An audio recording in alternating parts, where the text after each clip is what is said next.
Bunda. Sudah ada Teh Ica yang akan bercerita dan juga bertanya. Langsung yuk kita dengerin. Assalamualaikum, perkenalkan nama saya Ica. Jadi pada tahun 2010 saya pernah menikah. Seiring berjalannya waktu, 2014 suami saya ketahuan selingkuh. Saya memaafkan dan terulang kembali dengan orang yang sama. Kemudian saya memutuskan untuk menyuruh mereka menikah. Saya ikhlas untuk berpoligami. Tapi poligami itu gak semudah itu ternyata. Ikhlas itu gak semudah itu. 3 tahun kurang lebih dari pernikahan mereka, bapak saya sakit. Dan membuat saya harus bolak-balik Medan, Aceh. Karena pada saat itu saya tinggal di Aceh.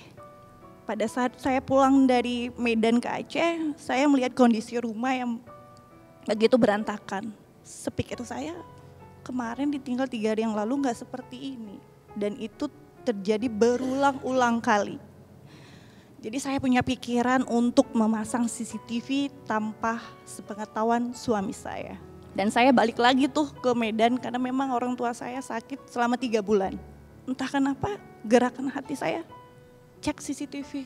Yang tadinya saya sempat udah gak mikir karena mikir kondisi bapak saya memang sakit parah. Untuk jalan aja gak bisa. Saya lihat CCTV tadi, hancur hati saya. Saya seorang istri dan saya seorang manusia biasa. Saya kecewa. Kita berkumpul keluarga, dianya tidak mau. Saya kekeh sama pendirian saya. Alhasil kita memang bercerai. 1 tahun setelah bercerai, masih dibiayain. Baik saya, baik anak-anak. Tapi setelah 1 tahun itu, tidak ada sama sekali hingga saat ini. Sedangkan anak saya itu ada 2. Dan tahun ini anak saya masuk SMP. Ibu-ibu pasti tahu kan, biaya itu besar. Yang saya mau tanyakan Ustadz ada 3 hal. 1 terkait apa hukumnya di agama Islam apabila seorang bapak atau seorang ayah tidak membiayai anaknya. Lalu kedua, anak saya kelak akan dewasa. Apakah wajib bagi saya memberitahu kepada bapak atau ayahnya untuk mereka menikah? Apakah wajib saya memberikan atau meminta izin kepada bapaknya? Dan ketiga, saya rela dipoligami. Saya tadinya ikhlas karena jaminannya adalah masuk surga. Tapi nyatanya saya bercerai. Apakah keputusan bercerai saya itu sudah benar? Karena sampai hingga saat ini juga saya single mom hampir 8 tahun. Dan apakah jaminan surga yang dijanjikan masih berlaku buat saya? Itu saja Ustadz, terima kasih. Baik Bunda. Yang pertama, setiap ayah punya tanggung jawab yang besar untuk terus memberikan nafkah kepada keluarganya, termasuk kepada anak-anaknya. Walaupun sudah berpisah rumah tangganya. Tidak ada mantan ayah, tidak ada mantan anak. Maka dia masih punya kewajiban untuk menafkahi anaknya. Berarti ketika dia lepas tanggung jawabnya, tidak menafkahi anaknya, maka ayah ini berdosa. Zolim kepada Allah dan kepada anaknya. Yang kedua, ketika nanti anaknya akan menikah, maka karena tidak ada mantan ayah, karena tidak ada mantan anak, maka masih harus minta izin kepada ayahnya. Karena binti dari anak perempuan itu siapa? ayahnya. Terlepas nanti seperti apa prosesnya, tapi yang jelas harus disampaikan kepada ayahnya. Dan sebaiknya ayah juga harus mau mewalikan anaknya. Jangan sampai gara-gara urusan wali ini menghambat kebaikan datang bagi anaknya. Benci aja kesalahannya, tapi jangan benci orangnya. Benci dosanya, tapi jangan benci orangnya. Yang ketiga, tentang bab poligami. Mohon maaf ya, mungkin AA salah, tapi dari sepengetahuan yang pernah saya baca dan saya ketahui, tidak ada jaminan surga bagi istri yang mau dipoligami. Kalau dia nggak sholat, kalau dia nggak puasa Ramadan, kalau dia tidak menghadirkan kesalehan di hadapan Allah, tidak ada. Maka mohon maaf, jangan termakan dengan kalimat kalau bunda ikhlas dipoligami, surga buat bunda. Nggak ada. Titiknya di mana dia mendapatkan surga ada pada hadis yang menyebutkan barang siapa seorang istri sholat 5 waktu, puasa di bulan Ramadan, taat dan patuh kepada suaminya selama suaminya tidak melanggar syariat dan dia mampu menjaga dirinya, silahkan masuk surga dari pintu manapun. Jadi poinnya bukan tentang mau dipoligami, tapi poinnya dia akan masuk surga karena taat patuh kepada siapa? Suami, dengan catatan suaminya apa? Tidak melanggar syariat. Sekarang mohon maaf, poligami boleh? Boleh, tapi dalam prosesnya jangan sampai melanggar syariat Allah. Tidak adil kepada pasangan, melanggar syariat Allah. Zalim kepada pasangan, melanggar syariat Allah. Mohon maaf, tidak memberikan kasih sayang yang adil kepada pasangan, melanggar syariat Allah. Bahkan mohon maaf, menelantarkan yang pertama atau yang kedua misalnya, melanggar syariat Allah. Apakah harus dipatuhi pada bab itu? Tidak. Jadi mendapatkan surganya karena kita taat sama suami. Selama suami tidak melanggar syariat Allah.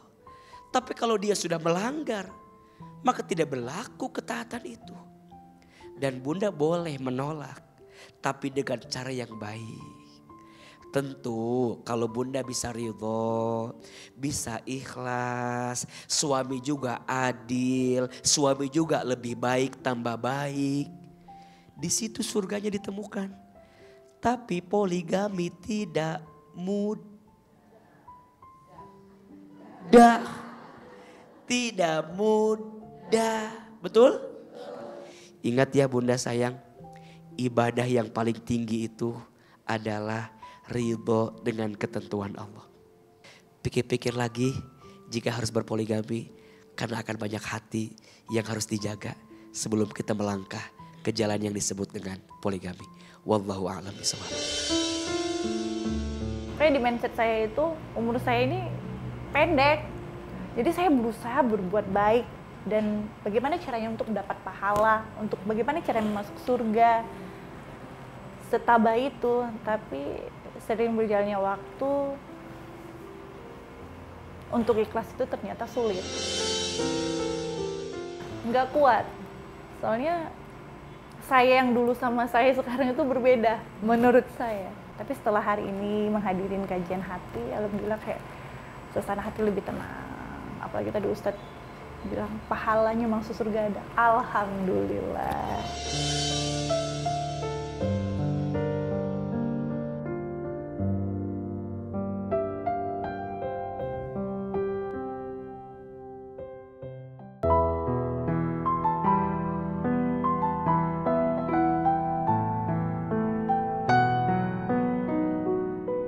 Bunda, mulailah perbaiki masalahmu dengan memperbaiki sholatmu. Datangi Allah di sepertiga malam. Ambil air wudhu, bentangkan sajadah, sholat 2 rakaat. Sholat yang wajib dijaga, sholat yang sunnah ditambah. Karena mohon maaf, berantakannya hidupmu disebabkan boleh jadi berantakannya sholatmu. Jaga Allah di masa lapangmu, maka Allah akan jaga di masa sempitmu. Semoga sholat jadi jawaban atas setiap masalah yang sedang kita miliki. Insya Allah. Angkat kedua telapak tangan. Ya Allah, jika ujian yang menimpa kami ini disebabkan karena dosa perbuatan kami mohon ampun ya Allah. Jika sakit hati yang kami rasakan,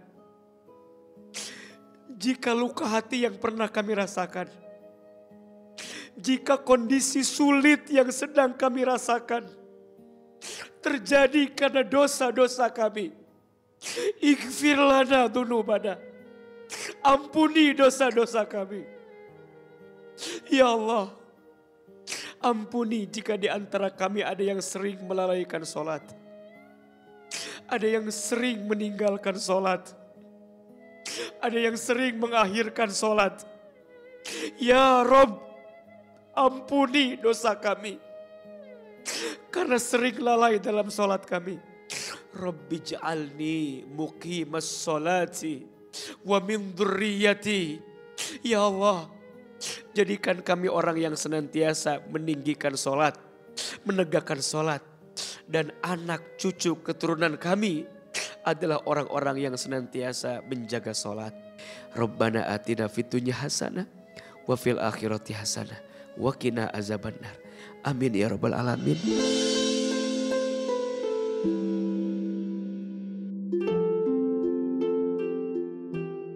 Dalam sepi, Allah tak pernah jauh. Dalam luka, sabar menjadi teman setia. Dan dalam kehilangan, ada jalannya untuk lebih dekat kepadanya. Sesungguhnya aku bersama kalian mendengarkan dan melihat. Surat Taha ayat 46. Masya Allah, tabarakallah. Kami pamit dari hadapan pemirsa dan juga dari hadapan para bunda. Semoga semua diberikan keberkahan. Saya Deswita Maharani, Ahilman, pamit. Assalamualaikum warahmatullahi wabarakatuh.